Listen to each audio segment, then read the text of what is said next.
시청자 여러분 안녕하십니까? 변뉴스 시작합니다.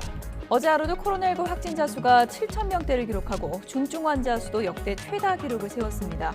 확진자 10,000명을 눈앞에 두고 의료 시스템은 붕괴 직전이라는 우려도 큰데요.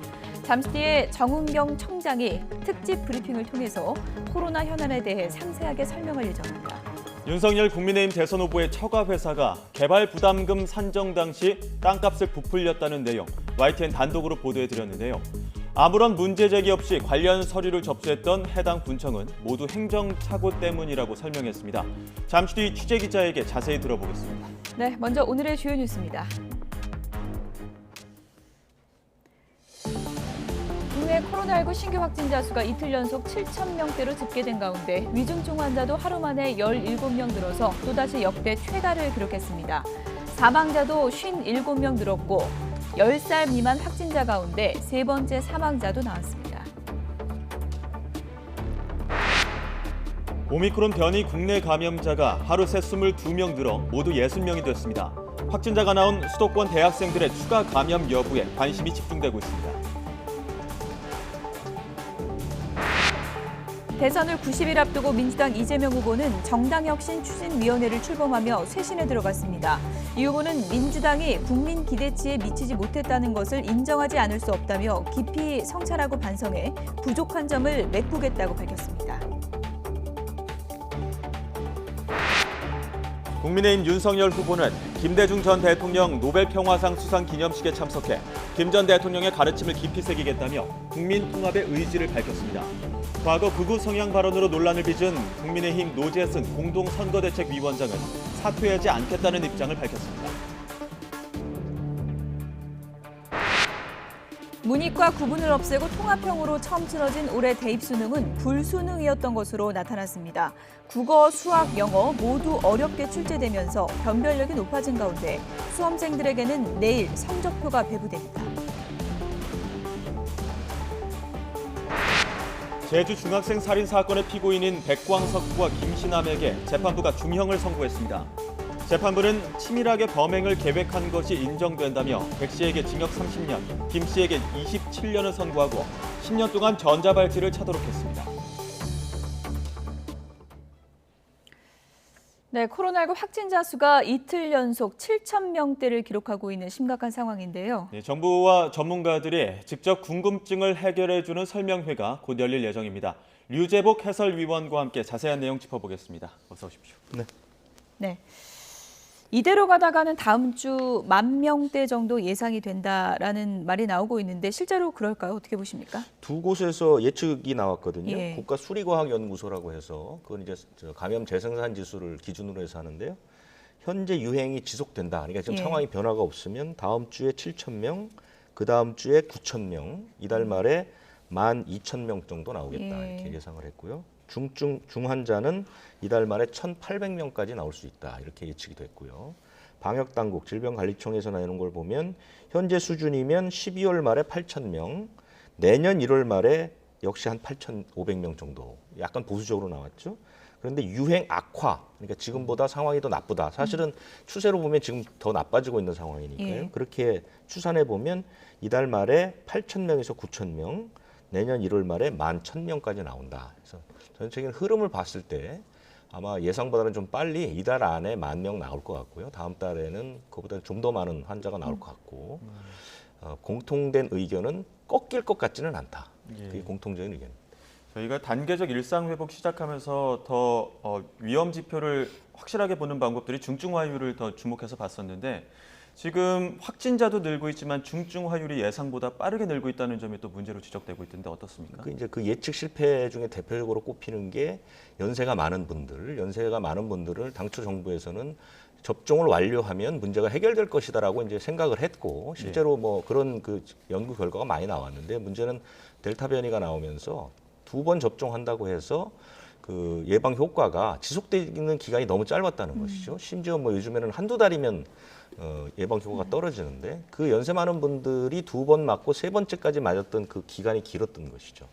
그 와중에 이제 그 연세 60세 이상의 고령층이 돌파 감염이 많이 일어났고 지금 60세 이상의 감염은 전체적으로 돌파 감염이 절반, 그다음에 맞지 않은 분들이 절반 이렇게 차지하고 있거든요. 예. 그러다 보니까 연세가 많은 분들은 아무래도 치명률이나 위중증으로 변하는 중증 화율이 높단 말입니다. 그래서 방역 당국이 예측했던 1.6을 훌쩍 넘어서 최고 2.5까지 올라가다 보니까 병상 감당이 안 되는 것이죠. 예. 지난 1년 동안 정부가 중환자 병생을 3배 늘렸습니다. 아. 그런데도 지금 이렇게 부족할 정도로 정부의 예측과 완전히 빗나가는 중환자의 급증, 이 부분 때문에 지금 전체적으로 모든 게 다 어그러지고 있는 그런 상황으로 볼 수 있는 거죠. 중환자가 이렇게 많이 늘지는 몰랐다. 이 네. 부분은 이제 정부가 좀 시인을 한 그런 점인데, 그래서 지금 이 심각한 상황을 막기 위해서 긴급 조치를 또 검토하고 있다고 하지 않았습니까? 이게 어떤 내용들이 들어갈 수 있는 건가요? 긴급 조치가 아니고 사실은 원래 했던 이른바 그 서킷 브레이커라는 것을 그 일상 회복할 때도 발표를 했거든요. 그때 뭐 비상계획인 거죠? 시행 조건이라는 예. 게 전국의 중환자 병실이 75% 이상 되면 그때 서킷 브레이커, 그러니까 긴급 조치 비상계획을 하겠다라고 했는데 예. 정부가 그 약속을 지키지 않은 거죠. 그리고 이제 그 후에 나왔던 유행도 평가, 주간 위험도 평가에서도 수도권은 3주, 그러니까 지금으로부터 한 달 전부터 매우 위험 단계였고 전국이 위험 단계였거든요. 그런데도 불구하고 정부는 불과 일주일 전, 지난 6일에 뭐 긴급 비상계획도 아니고 약간 강화된 방역 대책을 발표하는데 그쳤단 말입니다. 예. 그렇기 때문에 확진 환자의 수가 줄지 않는 것이고 위중증 사망률도 같이 높아지는 것은 피할 수가 없는 것이죠. 지금 비상계획이 필요한 상황이라는 점은 전문가들 사이에서 계속 지적되고 있는데 지금과 같은 확진 상황에서는 이 비상계획도 다시 한번 검토해보고 다시 그 이전으로 돌아가야 되는 수준이다 이렇게 보는 의견들도 많더라고요. 방역, 의학적 측면에서 보면 사실은 더 강한 것이 필요하죠. 왜냐하면 우리가 단계적 일상 회복을 시작할 때의 시점, 그러니까 10월 말의 시점이 수도권이 4단계였고 비수도권이 3단계였거든요. 예. 굉장히 최고 강도의 그 사회적 거리두기가 시행되고 있었지만 그때 환자가 1,000에서 2,000명 수준이었단 말입니다. 그런데 지금 벌써 7,000명이 됐거든요. 그리고 위중증 환자는 한 달 사이에 3배가 늘었습니다. 예. 이 정도로 상황이 악화되면 그럼 과연 우리가 10월 말, 그러니까 수도권 4단계, 비수도권 3단계 조치만 가지고 가능할 것이냐. 정부에서 믿었던 것은 백신 접종률이 우리는 완료율이 80%를 넘겼기 때문에 문제가 없을 것이라고 봤는데 사실은 그것은 지금은 사실 큰 그 얘기가 되질 않죠. 예. 이미 이제 3차 접종을 해야 된다는 것이 거의 과학적으로 대세가 됐기 때문에 그렇기 예. 때문에 그 방역 당국에서 방역 전문가들 사이에 하는 말은 방역 조치는 빠르고 강하게 할 필요가 있다. 그런 거거든요. 그렇기 예. 때문에 사실은 뭐 좀 더 강한 대책이 필요하다면 지금이라도 빨리 그 조치를 취하는 것이 맞다 이렇게 봅니다. 네. 김부겸 총리가 얼마 전에 뭐 이른바 백도는 없다 이렇게 얘기도 했었는데 지금은 어떻게 보면 그 이전으로 빨리 좀 어느 정도는 돌아가야 되는 그런 시점이라고 볼 수 있는 건가요? 안타깝죠. 지난해 12월에 3차 예. 대유행 때 사실은 비슷한 상황이었거든요. 많은 전문가들, 방역 전문가들이 그때 조금 더 조치를 좀 빨리 취했으면 그때 의견도 많이 올렸는데 정부에서 이른바 경제 문제, 예. 경제 문제를 앞에 두고 사실 조금 미적거렸던 것이 지금의 베이스라인, 그러니까 확진 환자의 기본 라인을 그때 이제 2,000명대로 올려버렸다는 예. 문제가 생겼고 이번도 비슷합니다. 사실은 제가 볼 때는 가장 큰 문제는 단계적 일상 회복의 1단계를 너무 많이 풀어버린 것이죠. 2단계, 3단계 사실 별개였거든요. 사실은 거꾸로 가야 된다고 다들 얘기를 했거든요. 예. 1단계는 조금만 하고 2단계 좀 폭을 키워야 되는데 우리는 1단계 때 너무 섣부르게 모든 걸 다 풀어버렸죠. 근데 그 단계가 우리가 뭐였냐면 한참 환자의 수가 늘어나는 그런 그 수준이었거든요. 그러다 보니까 지금 이게 어떻게 걷잡을 수 없는 상황이 됐거든요. 그렇기 때문에 지금은 충격을 주기 위해서라도 조금 더 고강도 예. 대책이 좀 빨리 나와야 된다. 그것도 그것과 속도로 가면 동시에 조금 전에 이제 설명해 주신 것처럼 전망을 보면은 이달 말 뭐 다음 달에 중환자가 그럼 1,000 몇백 명까지 늘어날 수도 있는 지금 네. 시나리오인데 그럼 병상 확보, 병상 늘리는 건 지금 당장 해야 되는 문제잖아요. 병상 확보는 지금도 하고 있지만 그것도 예. 그 방역 당국에서 중환자 예측이 틀렸기 때문에 병상 확보도 틀려버린 것이 지금 그렇죠. 와서는 틀려버린 예. 것이죠. 그렇기 때문에 이 부분도 지금 계속해서 늘리고 있는데 전문가들은 이제 병원 하나를 통째로 예. 코로나19 중환자 병식으로 써야 한다. 뭐 그런 거면서 벌써 이제 국립병원이나 이런 것들이 지금 물망에 오르고 있거든요. 그런 부분들의 생각을 할 수 있겠고요. 근데 문제는 뭐냐면 이 중환자 병실은 금방 만들어지지 않습니다. 예. 최소한 3주 정도 걸리거든요. 그렇기 때문에 감염병 전담병원 같은 것도 지금 체육관 얘기가 나오는 것이죠. 예. 체육관에 중환자 병상을 만들기는 좀 어렵지만 감염병 전담병원이라고 해서 조금 단계가 낮은 그런 병상은 임시로 좀 만들 수 있으니까 어쨌든 지금은 가용할 수 있는 모든 의료 역량은 다 긁어 모아야 되고요. 예. 의료 인력도 문제인데 예. 의료 인력이 왜 그러냐면 의사 같은 분들은 감염병 관련된 의사님들만 가능한 것이지 그렇죠. 외과 의사가 와서 당장 그 코로나19 환자를 볼 수 없거든요. 예. 그렇기 때문에 이 부분에서도 뭐 퇴직 의사라든가 뭐 군의관이라든가 이런 분들도 지금쯤은 고려를 해볼 때가 됐다 이렇게 봅니다. 예, 정부의 예측치보다 지금 빠르게 확산이 늘고 있는데 거기에 오미크론이란 변수가 더해졌습니다. 이 오미크론 변수에 대해서도 정부가 적절하게 대처를 하지 못하고 있다, 좀 뒤늦은 대처를 하고 있다 이런 지적들도 나오거든요. 그러니까 지금까지 제가 드렸던 모든 말씀은 오미크론 변수를 감안하지 않은 얘기입니다. 예, 근데 이제 오미크론 변수가 거기에 본격적으로 들어가게 되면 아마 다음 주 이르면 다음 주 말쯤에는 정체가 어느 정도 나올 것 같은데요. 그러면 또 상황은 또 완전히 바뀔 수가 있죠. 왜 그러냐면 이 감염력이 너무 셉니다. 네. 지금 보통 2.5에서 6배까지 얘기가 나오고 우리나라도 지금 델타 변이가 우리나라에 들어와서 우세종이 되는데 한 석 달 걸렸는데 오미크론은 한 달 안에 우세종이 될 수 있다는 얘기가 벌써 나오거든요. 지금 보면 오늘도 두 자리 20명이 넘는 그 예. 오미크론 확진 환자가 나왔기 때문에 전 세계적으로 그런 추세를 보이고 있고요. 남아프리카 공화국은 한 달 사이에 30배가 늘었습니다. 새로 생긴 환자들의 유전자를 분석해 보니까 90%가 오미크론이라는 얘기죠. 그만큼 이제 심각하다는 얘기가 예. 되죠. 예. 정은경 청장이 특별 브리핑을 지금 시작을 하는 것 같습니다. 현장 연결해서 내용 들어보도록 하겠습니다. 현장 연결하겠습니다. 전문가들을 모시고 최근 이슈에 대해서 설명드리도록 하겠습니다. 단계적 일상 회복 이후에 청소년들이 감염 위험에 노출될 가능성이 커졌고 12, 17세의 미접종자 중심으로 확진자 발생이 지속적으로 증가하고 있습니다. 정부는 아이들의 안전한 등교와 일상 회복의 지속을 위해 12, 17세 청소년 접종을 간절하게 호소드리고 강력하게 권고드립니다.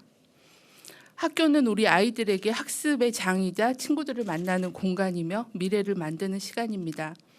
또한 코로나19로 인한 직접적인 피해만큼이나 아이들의 교육 손실과 정서적인 부담, 부모님들의 돌봄 부담도 매우 크기 때문입니다. 먼저 접종 필요성에 대해서 말씀을 드리겠습니다. 첫째, 청소년의 감염 위험이 증가하고 있습니다. 단계적 일상 회복 전환 이후에 확진자가 급증하고 있습니다. 최근 4주간 인구 10만 명당 확진자 수는 성인보다 소아청소년 연령에서 더욱 높게 나타나고 있습니다. 이 같은 경향성은 우리보다 먼저 접종을 실시한 이스라엘의 사례에서도 확인됩니다. 이스라엘에서도 성인의 2차 접종을 마무리하던 8월경 20세 이하의 소아청소년이 전체 확진자의 40%까지 높아진 바가 있습니다. 우리도 안심할 수는 없습니다. 둘째, 소아청소년의 중증 위험도도 증가하고 있습니다. 건강한 청소년도 코로나19에 감염될 경우 17%가 입원 치료를 받고 위중증 환자가 11명 발생하였습니다. 모두 미접종자였습니다. 또한 매우 드물지만 다기관 염증 증후군 등 합병증 발생 위험이 있습니다. 현재까지 총 11명이 확인되고 있습니다. 셋째, 예방접종의 감염과 중증 예방 효과가 분명하게 확인되고 있습니다. 우선 접종 대상군으로 지난 7월에 접종을 완료한 고등학교 3학년은 지역사회 감염이 확산되고 있는 상황에서도 낮은 발생률을 유지하고 있고 수능도 안전하게 마칠 수 있었습니다. 16, 17세의 경우는 2차 접종률이 60%대로 올라가면서 최근 확진자 발생이 감소하고 있는 반면에 12, 15세의 경우는 상대적으로 접종률이 낮아 확진자가 지속적으로 증가하고 있고 초등학교, 중학교의 집단 발병으로 이어지고 있습니다. 12, 17세의 예방접종 효과를 분석한 결과 미접종군의 코로나19 발생률은 2차 접종 완료군의 25배가 높았으며 예방접종을 통한 감염 예방 효과는 96.1%, 위중증 사망 예방 효과는 100%였습니다. 또한 최근 2주간에 코로나19로 확진된 12, 17세의 확진자는 3,220명입니다. 이 중에 접종 완료자는 5명, 0.2%에 불과하고 99.8%는 접종을 받지 않았거나 불완전 접종자였습니다. 방역 상황이 악화된 현재에는 청소년의 경우에도 미접종의 위험이 점차 증가하는 반면 접종의 이득이 명확히 확인되고 있습니다. 청소년 접종을 강력하게 권고합니다. 특히 당뇨 비만을 포함한 내분비 질환, 만성 신장 질환, 만성 호흡기 질환 등 기저질환이 있는 소아청소년은 코로나19 감염 시 중증 진행 위험도가 2배, 사망 위험도는 약 3배 높은 것으로 알려져 있습니다. 다음은 백신 접종의 안전성에 대해서 말씀을 드리겠습니다. 정부는 청소년 접종 준비에 있어 안전성을 최우선으로 고려하고 있습니다.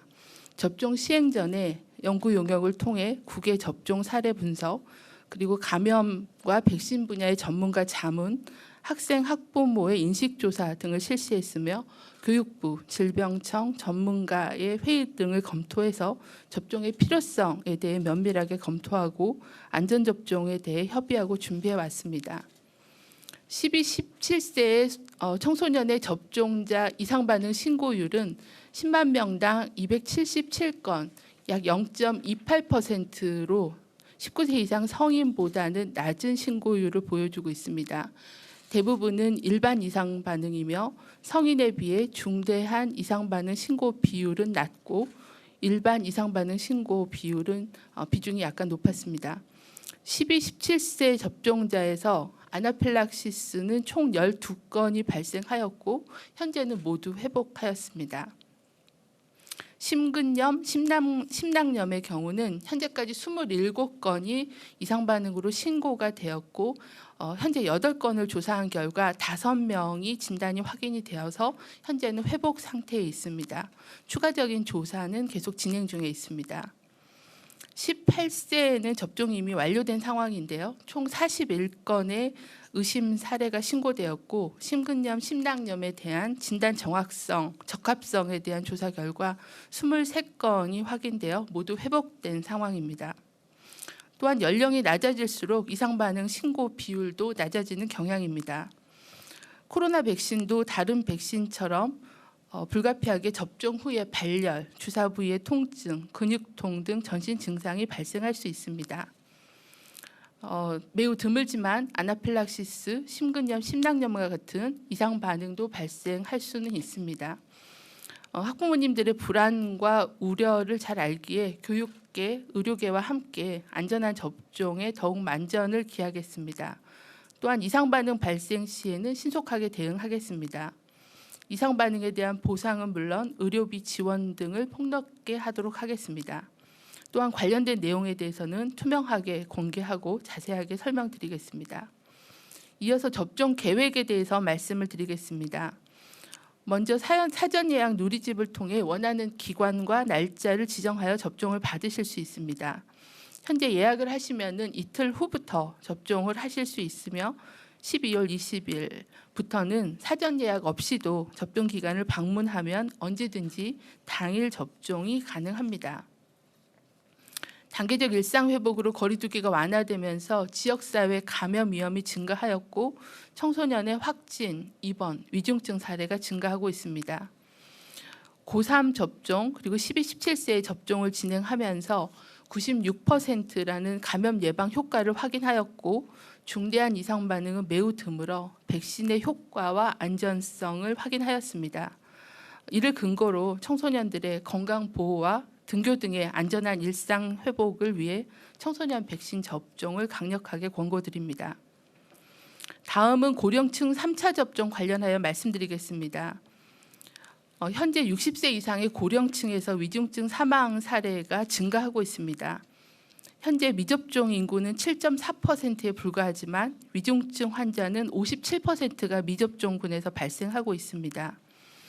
또한 접종 후에 3-4개월이 지나면서 면역 효과가 감소하여 접종군에서도 돌파가 하며 위중증 사례가 보고되고 있습니다. 이상 반응에 관련해서는 3차 접종 관련해서는 외국의 3차 접종에 대한 이상 반응의 발생률은 1, 2차 접종과 크게 다르지 않고 우리나라에서도 3차 접종 이후의 이상 반응의 신고율은 0.12%로 낮은 신고율을 보여주고 있는 상황입니다. 2차 접종을 받으시고 3개월이 경과한 60세 이상 어르신들께서는 12월 중에 3차 접종을 꼭 받아주시기를 당부드립니다. 다음으로는 국외 예방접종 완료자에 대해서 안내 말씀드리겠습니다. 국외에서 코로나19 예방접종을 받았으나 국내 입국 당시 격리면제서를 받지 못한 외국인들도 우리나라에서 3차 접종을 받을 수 있도록 해외 접종력 등록을 시행합니다. 이를 통해 해외에서 받으신 1, 2차 접종력을 등록한 외국인은 해외 접종 확인서를 발급받아 방역 패스로 활용하실 수 있고 3차 접종을 받으실 수 있도록 하겠습니다.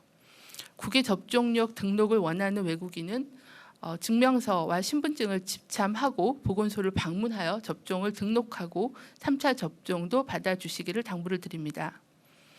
존경하는 국민 여러분, 방역 상황이 엄중합니다.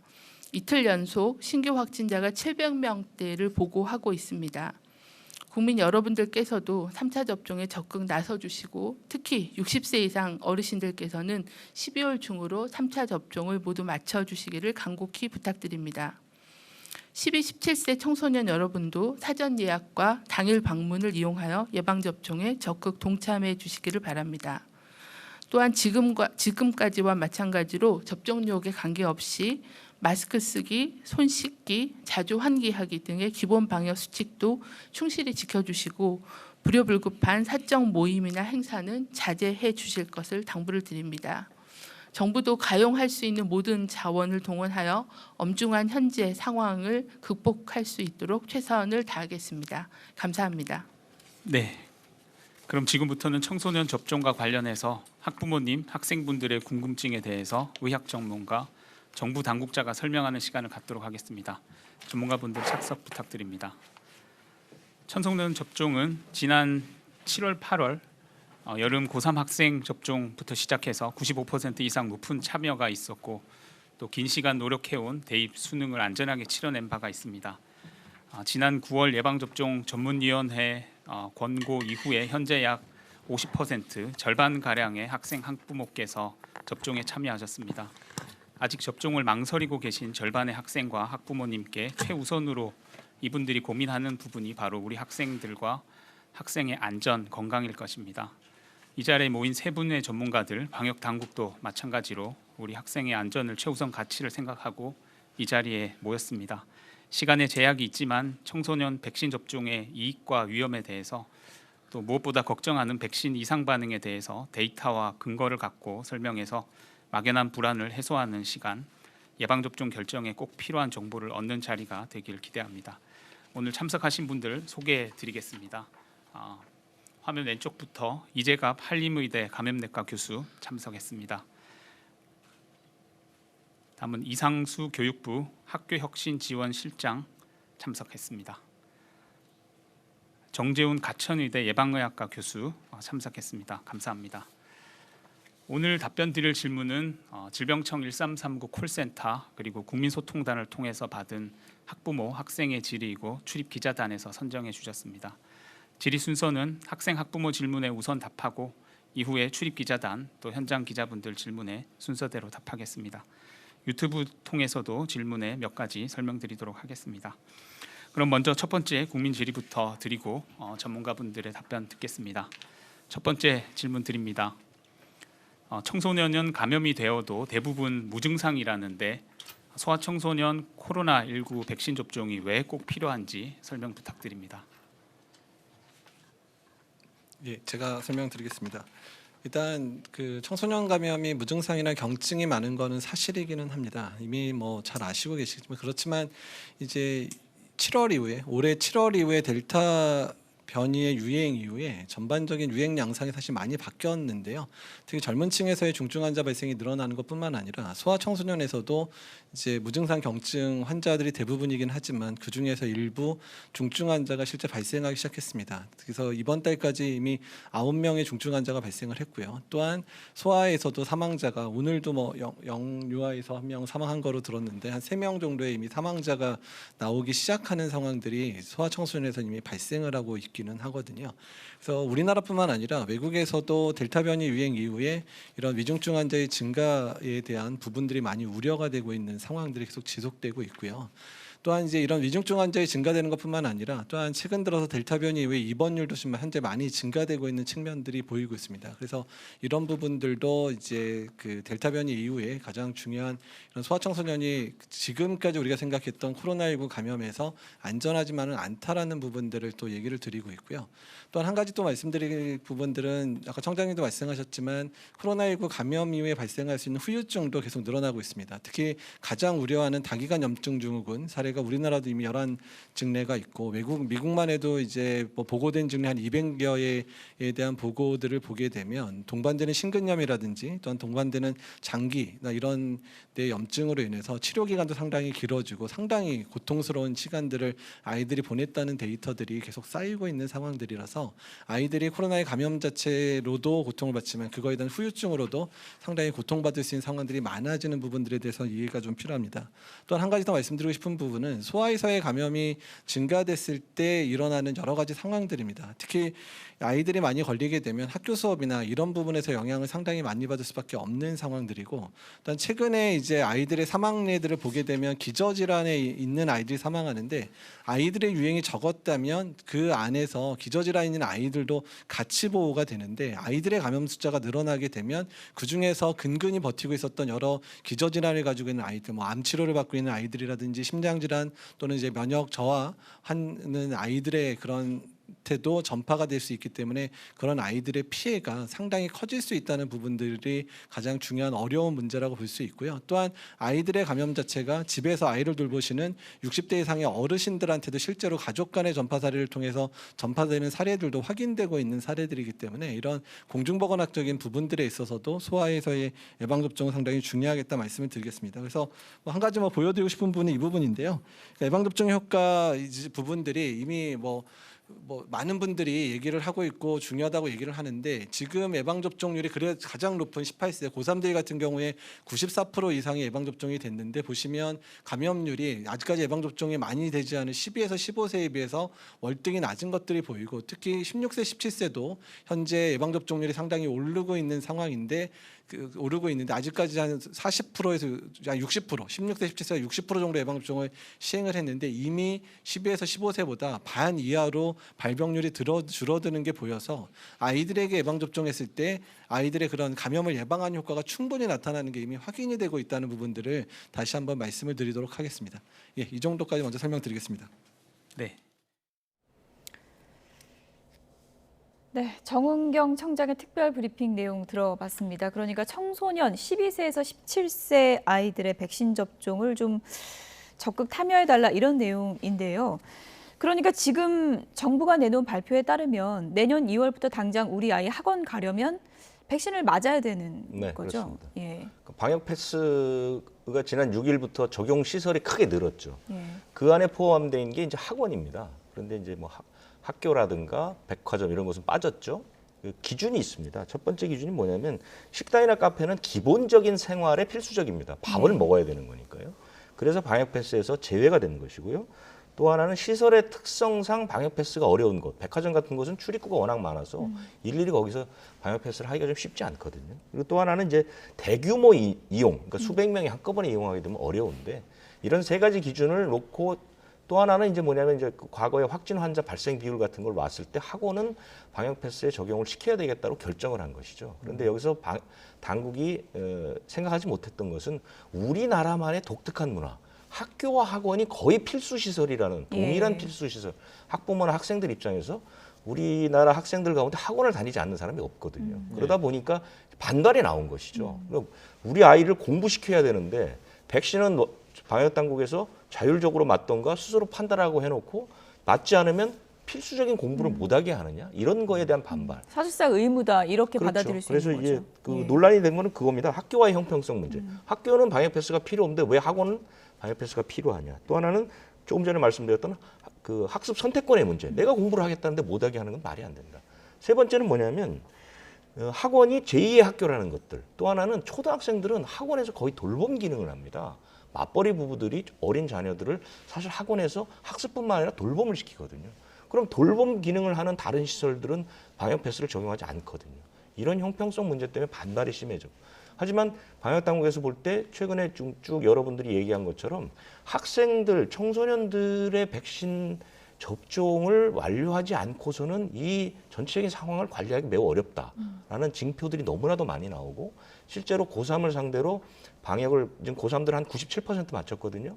이 친구들이 다른 연령대에 비해서 예방 효과가 거의 80%가 높다는 것이죠. 그렇군요. 실제로 그렇게 나오고 있고 16, 17세도 지금 한 65% 정도 맞춰봤더니 그 10월에 비해서 11월에 그 10만 명당 발생률이 반 이하로 뚝 떨어진다는 거죠. 그렇기 때문에 맞아야 되겠다는 것들이고 또 하나는 부작용이나 이런 것들도 보니까 큰 문제가 없더라. 성인과 비슷하더라. 그래서 맞았을 때 이득이 월등히 높기 때문에 맞아야 된다라는 것을 이제 방역당국에서 얘기하는데 제가 지금 말씀드린 것처럼 이런 홍보들이 부족하다 보니까 예. 학부모님들이 아직까지도 마음으로 우리 아이를 맞춰야겠다는 생각을 좀 하지 못하고 있는 것들이죠. 정부가 설명하는 어떤 정보들이 투명하지 않기 때문에 이게 학부모들이 우려를 많이 하는 상황인데 오늘 이렇게 특집 브리핑을 하면서 질의응답 방식으로 궁금증을 해소해주고 또 이런 방법들을 통해서 실제로 또 백신 접종률이 좀 어느 정도 올라갈 것이라고 예측을 할 수도 있을까요? 그렇죠. 백신 접종률은 뭐 계속해서 올라갈 수밖에 없을 겁니다. 왜냐하면 정부에서 여러 차례에 걸쳐서 방역 패스를 학원에 적용시키는 것을 물을 생각은 없다. 뭐 이렇게 얘기를 했는데 오늘 정치권에서 이제 그 부분에 대해서 약간 뭐 제거할 만한 그런 코멘트들은 나오긴 했지만 그것을 물게 되면 이제 다음 시설들, 그 다음 시설들에서 문제가 생길 가능성이 있기 때문에 학원의 방역 패스는 유지하되 어쩌면 좀 더 학부모님들에게 많은 설명을 드려서 아이들이 백신을 맞을 수 있도록 유도하는 것이 좀 더 바람직하다고 봅니다. 간략하게 끝으로 방법을 얘기해 보면 보통 이제 기말고사 기간이 또 다가오잖아요. 네네. 그러니까 끝나고 이제 뭐 맞아야겠다 이렇게 생각하는 분들도 있던데 뭐 예약 없이도 바로 맞을 수 있는 건가요? 아이 지금 뭐 데리고 백신이 가면? 굉장히 많습니다. 예. 그리고 지금 보면 2월 초부터 하니까 지금부터 한 7, 8주 남았거든요. 예. 그런데 화이자는 1차 맞고 2차가 3주고 예. 항체 형성하는데 2주니까 5주의 시간이 필요하죠. 예. 그렇기 때문에 12월 말에 맞아도 방역 패스에 적용을 받을 수 있습니다. 예. 그래서 기말고사 끝나고 맞으셔도 기간상으로 큰 문제가 없습니다. 네, 여기까지 정리하겠습니다. 지금까지 유재복 해설위원이었습니다. 고맙습니다.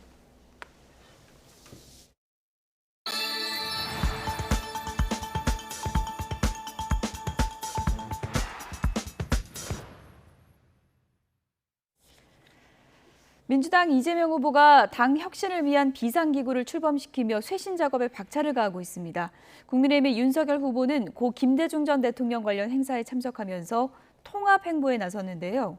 노재승 위원장을 둘러싼 논란에 대해서는 우선 사퇴 없이 정면 돌파하기로 가닥을 잡았습니다. 국회 취재기자 연결돼 있습니다. 송재인 기자.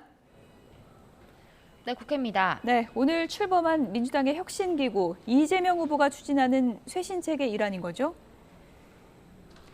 네, 그렇습니다. 내년 20대 대선을 이제 꼭 90일 앞두고 민주당 이재명 후보는 오늘 당 혁신을 위한 비상기구 정당혁신추진위원회를 출범시키면서 쇄신에 박차를 가했습니다.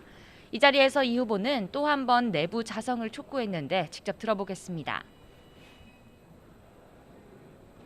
더불어민주당이 우리 국민들의 기대치에 미치지 못한 것이 지금 현실이다라는 점을 인정하지 않을 수 없습니다. 자주 말씀드린 것처럼 깊이 성찰하고 또 반성하고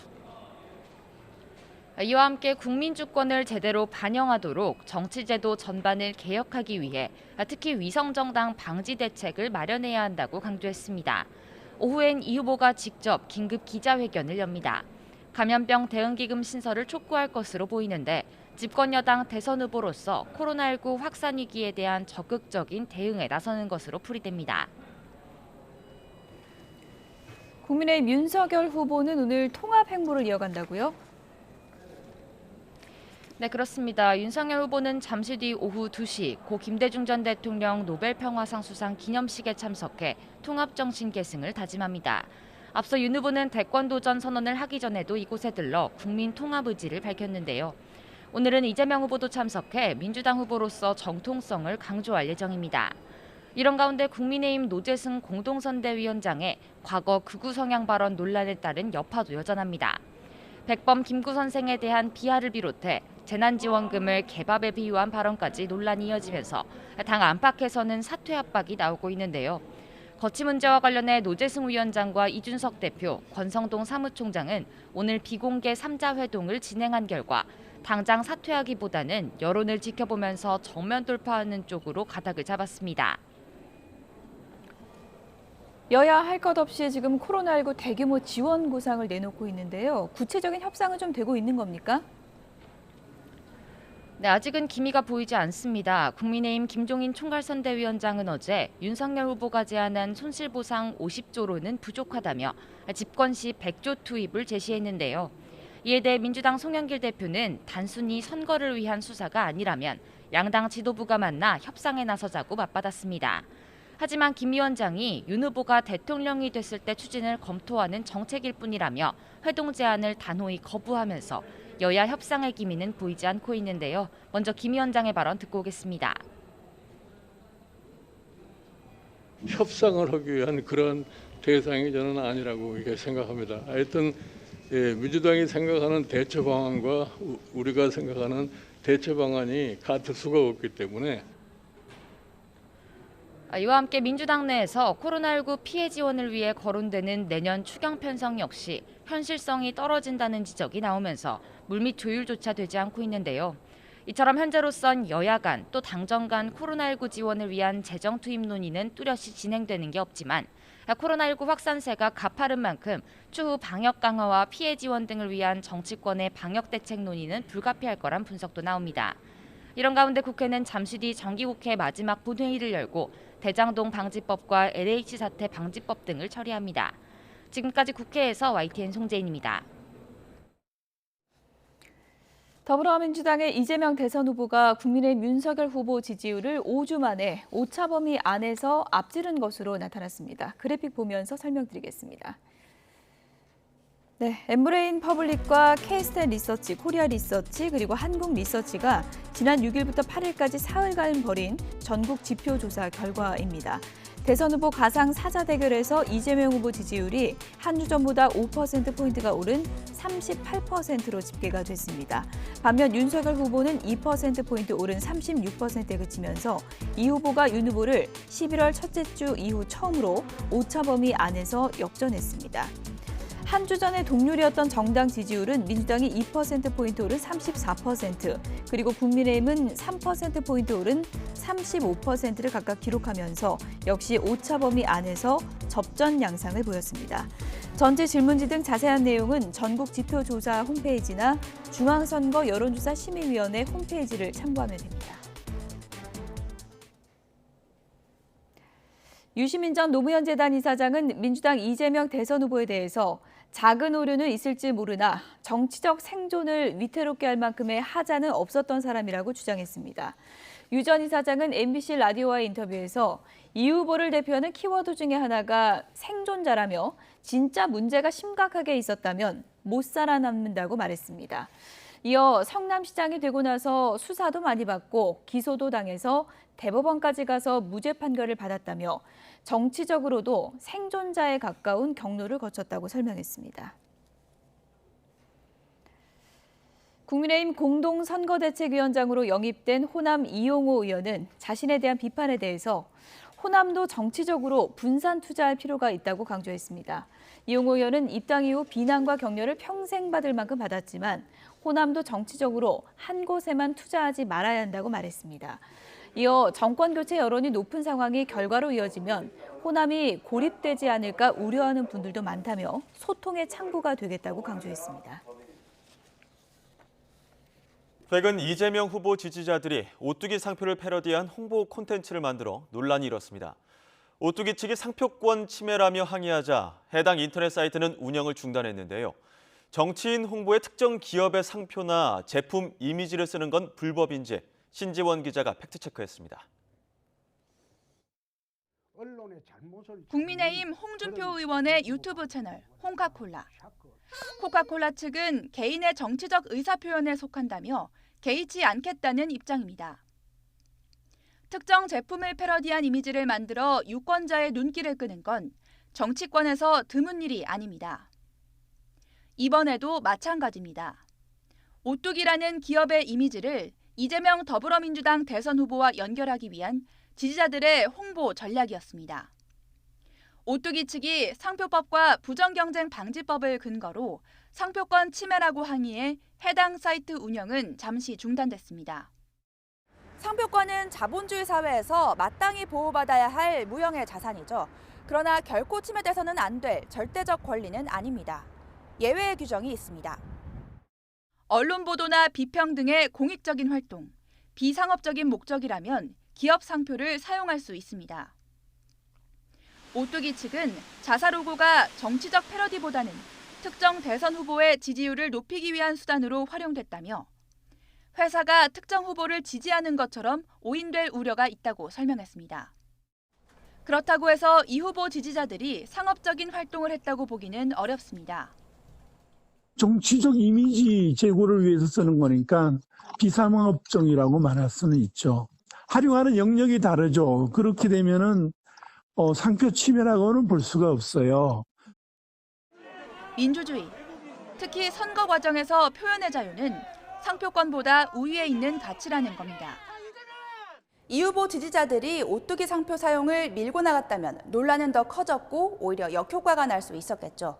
결국 해당 기업의 입장을 존중하는 선에서 정치 패러디가 인용된다는 일종의 사회적 합의가 만들어지는 과정일 수도 있습니다. YTN 신지원입니다. 네, YTN이 어제 윤석열 국민의힘 대선 후보 처가 회사가 개발 부담금 산정 당시 땅값을 부풀렸다는 내용을 단독 보도해드렸는데요. 네, 특혜 논란을 둘러싼 쟁점을 이 사건을 취재해온 기자에게 자세히 들어보겠습니다. 이준엽 기자 나와 있습니다. 어서 오십시오. 네, 어서 다니십시오. 내용이 좀 복잡한데 하나하나 좀 풀어보도록 하겠습니다. 먼저 공흥지구 개발 사업, 이게 어떤 사업인 건가요? 네, 경기 양평군 공흥지구 22,000여 제곱미터 규모 17필지에 들어선 350세대 아파트 단지인데요.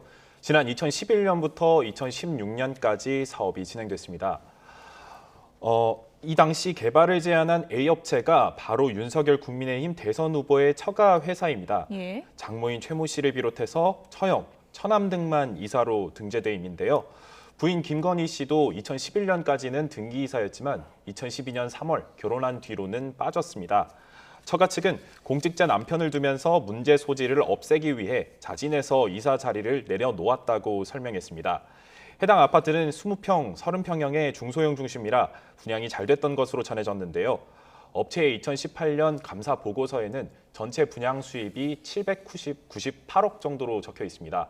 다만 개발 비용이 있으니 이걸 모두 수익으로 볼 수는 없는데요. 예. 지난 2018년 처가 측이 이익금 지급과 관련한 소송을 벌인 판결문에는 공흥지구 사업 수익금이 186억 원이라는 언급이 있습니다. 예, 전체 분양 수입이 798억 원이고 그중에서 개발이익이 186억 원입니다. 근데 이 186억 원에 대해서 개발 부담금을 내지 않았던 게 이번에 논란이 되고 있는데 이 개발 부담금에 대해서부터 좀 설명을 해주실까요? 네, 간단하게 설명하면 토지 개발 수익의 일부를 환수하는 것이라 이해하시면 됩니다. 땅이라는 거는 목적과 개발 제한이 엄격하게 정해져 있는 걸 다들 아실 텐데요. 땅에 어떤 개발을 할 수 있느냐에 따라서 땅의 가치도 달라집니다.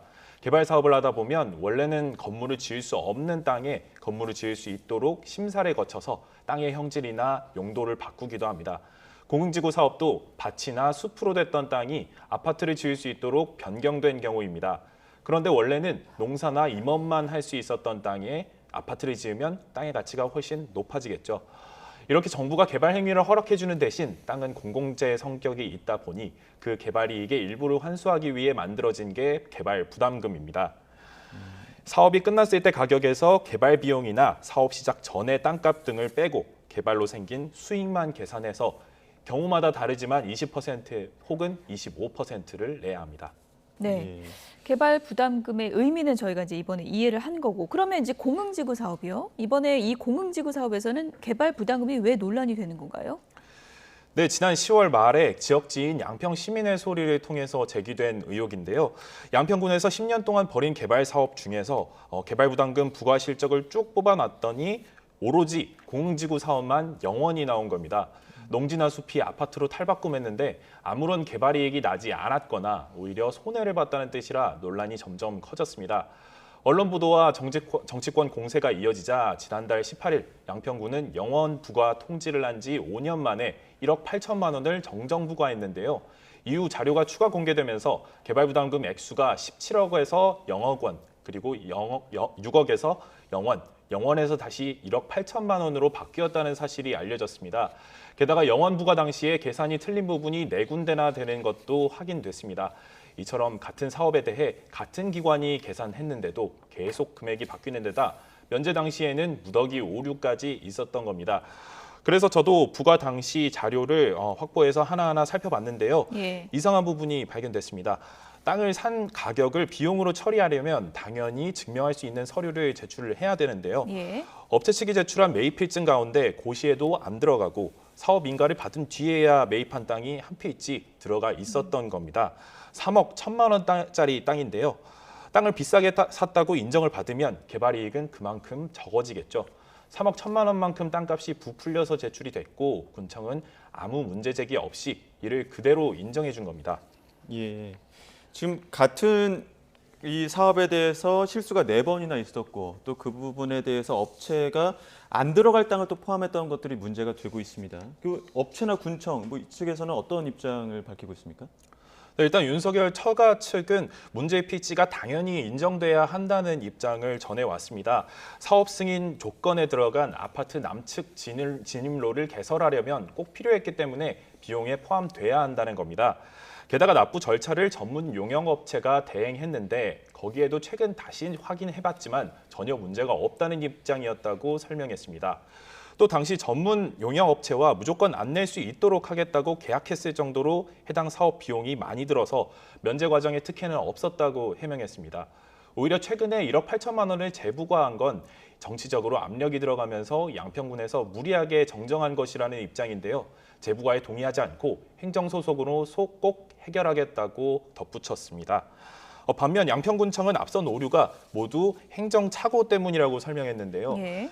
개발부담금 부과 방식이 너무 복잡하다 보니 담당자가 계산을 잘못했다는 겁니다. 그래서 특혜가 아니라 행정착오이고 뒤늦게라도 바로잡은 것은 오히려 긍정적으로 봐야 하는 것 아니냐 이런 입장입니다. 실제로 제가 자료 분석을 위해서 정부에서 펴낸 개발부담금 업무 편람을 봤는데요. 규정에 대한 질의응답 부분을 빼도 전체 114페이지에 이르렀습니다. 네.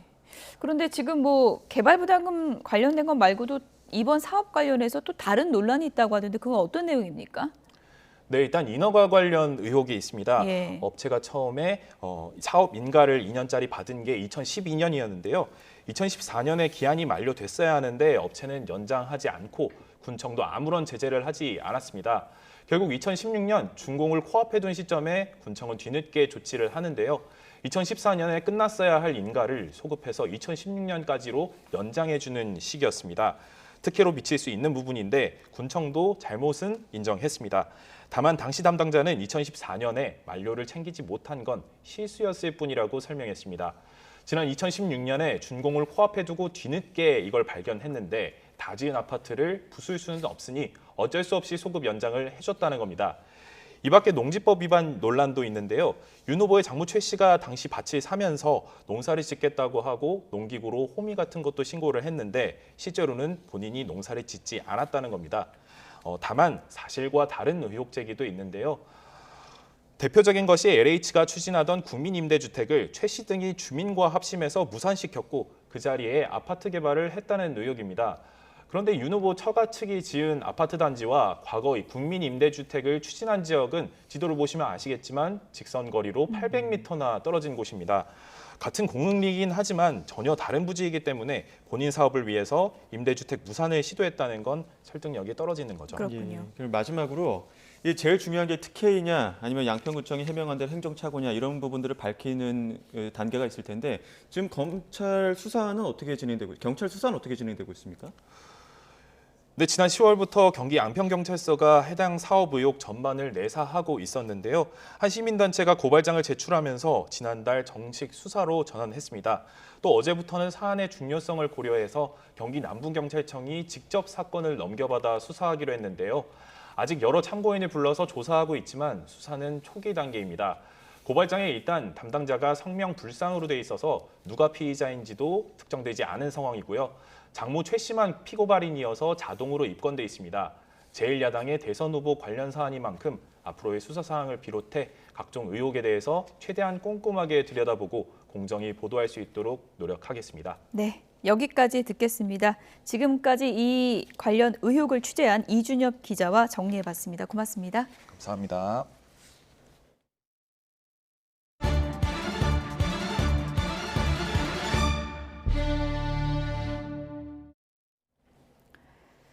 지난해 코로나19 집단 감염 여파로 임용시험을 치르지 못했던 수험생들이 국가를 상대로 낸 손해배상 소송에서 일부 승소했습니다. 확진됐다는 이유만으로 응시 자격을 박탈당했던 수험생들인데 국가가 위자료를 지급해야 한다는 게 법원의 판단입니다. 자세한 내용 취재기자 연결해 알아보겠습니다. 김다연 기자. 네, 서울중앙지방법원입니다. 네, 판결 내용 자세히 전해주시죠. 네, 서울중앙지방법원은 오늘 오전 수험생 이모 씨 등 44명이 국가를 상대로 낸 손해배상 소송 선고 기일을 열었습니다. 여기서 국가가 원고 1명당 위자료 1,000만 원을 배상하라고 판결이 나왔는데요. 이 판결 직후 원고 측 대리인은 위법성이 상당한 사건이었는데 응시생들이 적당한 배상을 받을 수 있게 돼 다행이라며 소감을 밝혔습니다. 앞서 교육부는 지난해 11월 중등교원 1차 임용시험을 앞두고 서울 노량진 학원에서 집단 감염 사태가 터지자 확진자 응시를 금지했습니다. 이에 당시 확진 수험생 67명이 시험을 보지 못했는데요. 이 가운데 44명은 국가가 아무 구제 없이 응시를 금지한 건 과도한 제한이라며 시험 준비 비용과 정신적 위자료 등 한 사람에 1,500만 원씩 청구하는 소송을 냈습니다. 이에 정부 측 소송 대리인은 당시 모든 국가 공무원 시험이 확진자 응시 불가 방침에 따라 이뤄졌다며 적법한 직무 집행이었다고 주장했지만 수험생 측은 수능 등 다른 시험에서의 조처와 비교하면 이는 명백한 평등권 침해이자 위법이라고 반박했습니다. 이 소송과 별도로 앞서 헌법재판소는 지난 1월 변호사 시험에 확진자가 응시할 수 없도록 한 조치가 직업선택 자유에 대한 과도한 제한이 될 수 있다며 수험생들의 가처분 신청을 받아들였습니다. 이후 교육부는 현재 결정 취지를 고려해 교원 2차 임용시험에서는 코로나19 확진자도 응시할 수 있도록 했는데요. 결국 법원이 원고 측 주장을 일부 받아들인 걸 보면 해당 헌재 결정이 이번 판결에도 영향을 미친 것으로 보입니다. 원고 측은 애초 청구한 위자료 금액이 모두 받아들여지지 않은 건 아쉽지만 국가를 상대로 이긴 유의미한 판결이었다며 항소 여부는 검토 예정이라고 말했습니다. 지금까지 서울중앙지방법원에서 전해드렸습니다. 문이과 구분을 없애고 통합형으로 처음 치러진 올해 대입 수능은 국어, 수학, 영어 모두 어렵게 출제가 되면서 변별력이 높아진 것으로 보입니다. 한국교육과정평가원이 수능 채점 결과를 발표했는데 영역별 표준점수 최고점은 국어가 149점으로 어려웠던 작년 수능보다도 5점 높아졌습니다. 수학 표준점수 최고점은 147점으로 지난해 수학 가형과 나형 표준점수 최고점보다 무려 10점이 올랐습니다.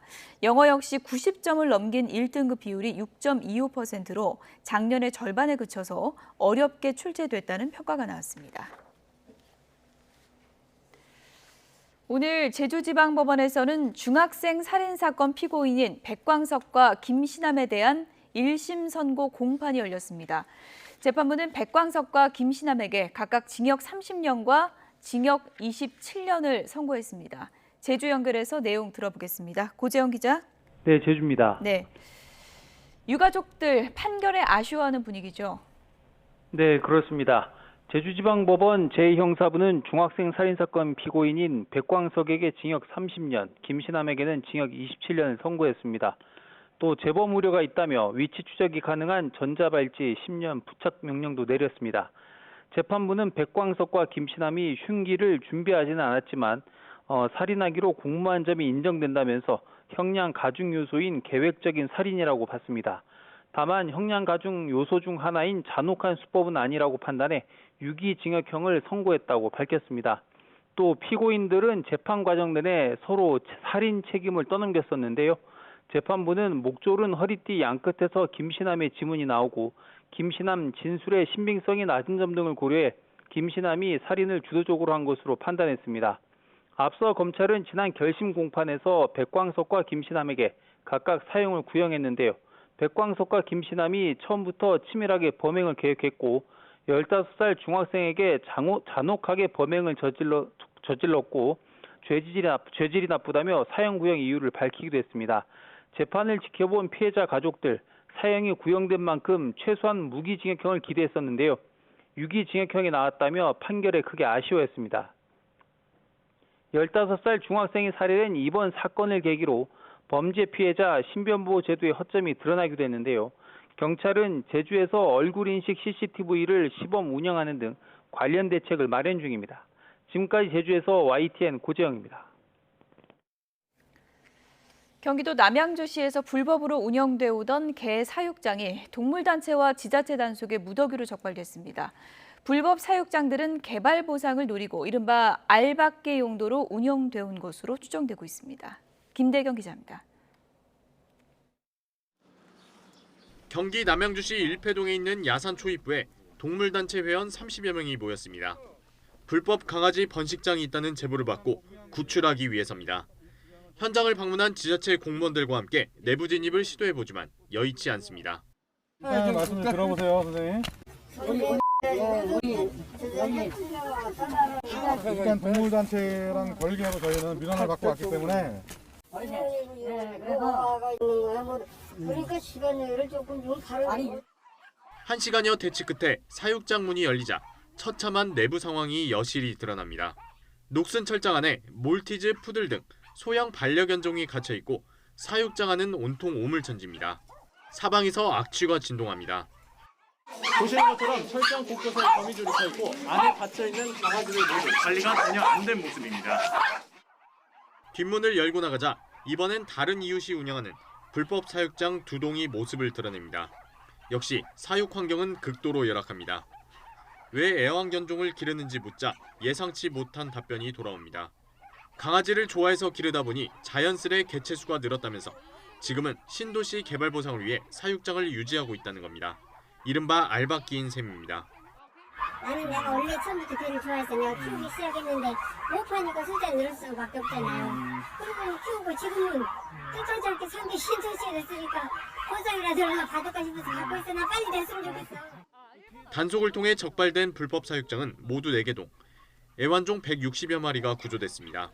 모두 동물보호법이 규정하고 있는 사육관리 의무 위반, 동물학대에 해당합니다. 동물보호단체는 신도시로 지정된 남양주시 일대 개발 보상이나 판매를 노린 불법 사육장이 더 있을 거로 보고 구조 활동을 이어갈 예정입니다. 이 길을 찾아오면서도 주변에 불법으로 운영되고 있는 그런 개농장을 오늘만 해도 2군데나 봤거든요. 그래서 일단 1차적으로 여기에 있는 아이들 구조를 마치고 남양주시는 건축법과 개발제한구역법 위반 사항에 대해 행정처분 절차에 착수하고 동물학대 행위가 추가 확인되면 고발 조치하기로 했습니다. YTN 김대겸입니다. 경찰이 지난 9월 던킨도너츠 공장의 위생 논란을 일으킨 제보 영상 가운데 일부가 조작됐다는 결론을 내리고 제보자를 검찰에 넘겼습니다. 경기 안양 동안경찰서는 던킨도너츠 측이 업무방해 등의 혐의로 고소한 A씨를 불구속 상태로 검찰에 송치했습니다.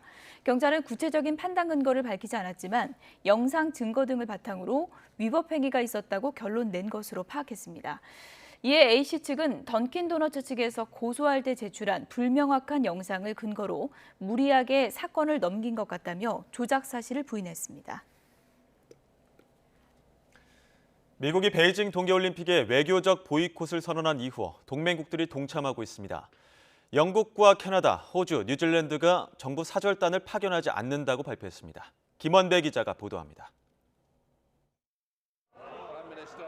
미국이 중국의 인권 탄압을 이유로 지난 6일 베이징 동계올림픽에 대한 외교적 보이콧을 선언한 지 이틀 만에 영국이 뒤를 따르겠다고 밝혔습니다. 보리스 존슨 영국 총리는 현지 시각 8일 의회에서 베이징 동계올림픽에 외교적 보이콧을 발표했습니다. There will be a diplomatic boycott of the of the Winter Olympics in Beijing. No ministers are expected to attend. What I think the House and no officials, Mr. Speaker. 캐나다도 현지 시각 8일 동참을 발표했습니다. 쥐스탱 트리도 캐나다 총리는 중국의 인권 상황에 아주 우려하고 있다며 베이징 동계올림픽에 외교적 보이콧을 밝혔습니다. We are extremely concerned by the repeated human rights violations by the Chinese government. That is why we are announcing today that we will not be sending any diplomatic representation to the Beijing Olympic Paralympic Games this winter. 호주도 현지 시각 8일 동참을 알렸습니다. 스콧 모리슨 호주 총리는 베이징 동계올림픽에 정부 사절단을 보내지 않는다고 밝혔습니다.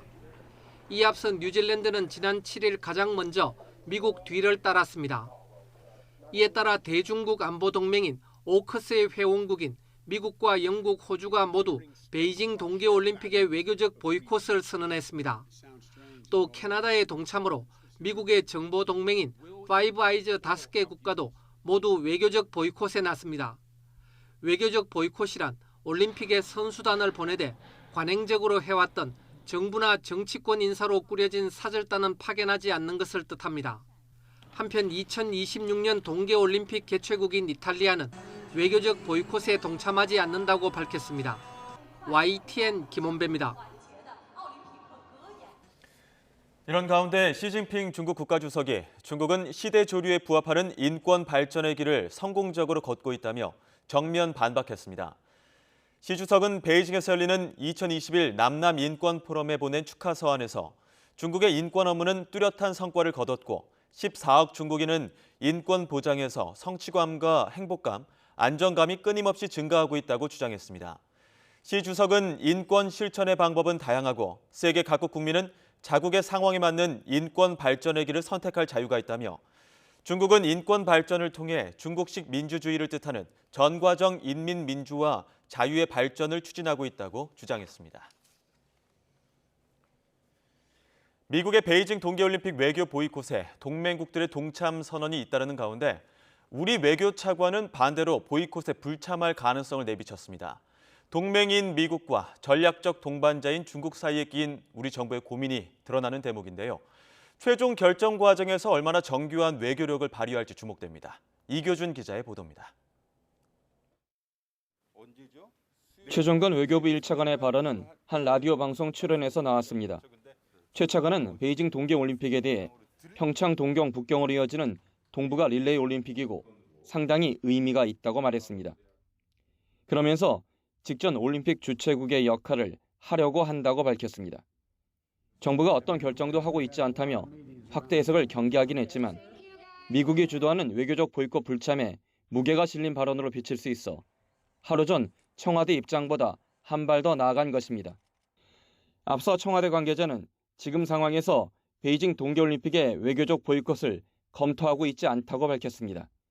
그러면서 정부 대표단 참석과 관련해 아직 결정된 바가 없다며 신중한 입장을 보인 바 있습니다.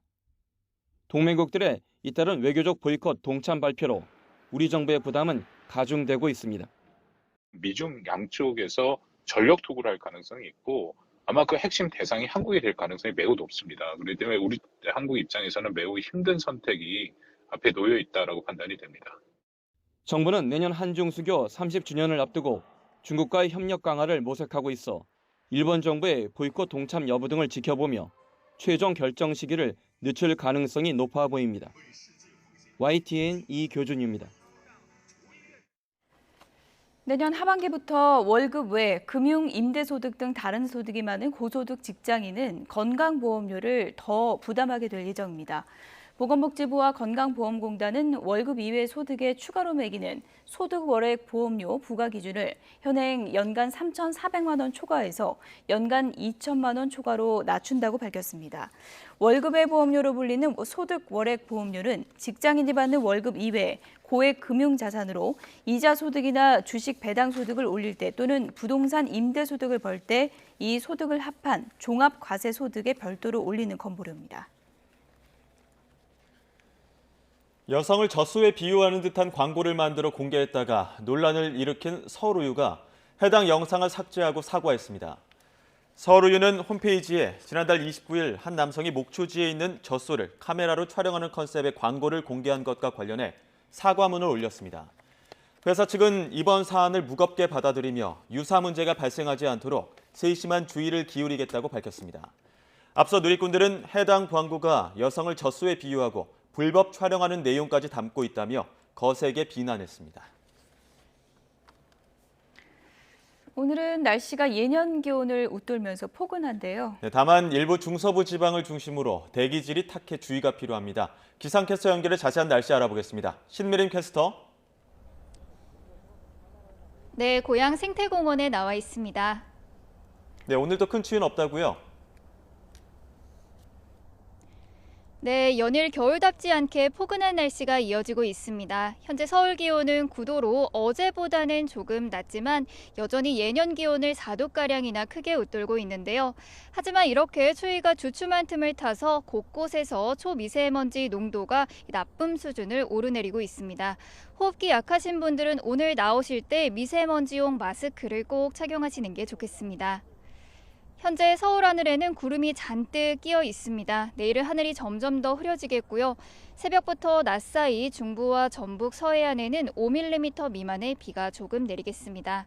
내일도 추위 걱정은 없겠는데요. 내일 서울의 아침 기온은 5도, 대전은 3도, 대구는 4도 등으로 오늘보다 조금 더 높겠습니다. 낮 기온도 서울이 11도, 광주는 14도, 부산은 17도로 오늘과 비슷하거나 조금 더 높겠습니다. 이번 주말까지는 대체로 온화한 날씨가 이어지겠지만 다음 주에는 날씨가 급변하겠는데요. 특히 월요일에는 서울의 아침 기온이 영하 6도까지 떨어지는 등 올겨울 들어서 가장 추운 날씨가 찾아오겠습니다. 또 오늘 동해안에는 너울성 파도까지 높게 일 것으로 보이니까요. 해안가 접근을 자제하는 등 각별히 안전사고에 유의하셔야겠습니다. 지금까지 고양 생태공원에서 YTN 신미림입니다. 네, 90일 앞둔 대선 전국 여야 모두 2030 인재 영입과 외연 확장에 힘을 쏟고 있지만 부작용이 속출하고 있습니다. 인재 영입이 오히려 인재 소동으로 번지는 상황인데요. 여야 선대위 두 분 모시고 이야기 들어보겠습니다. 잠시 후 더 뉴스 2부로 돌아오겠습니다.